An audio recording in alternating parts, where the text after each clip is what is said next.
তাদের বাবারা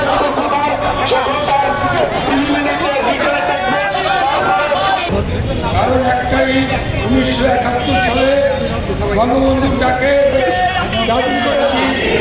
আমরা তখন কত লোক হারিয়েছি।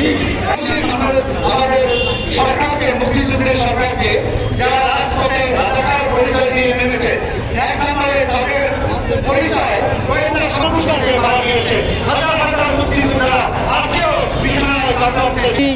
ঘরে না ওঠে এই ধরনের অপকর্ম থেকে, তাইলে আমরা আরও মুক্তিযুদ্ধ এবং মুক্তিযোদ্ধাদের সমর্থক ব্যক্তিদের নিয়ে আমরা মুক্তিযোদ্ধা বরিশাল সংসদ থেকে মিছিল নিয়ে বরিশাল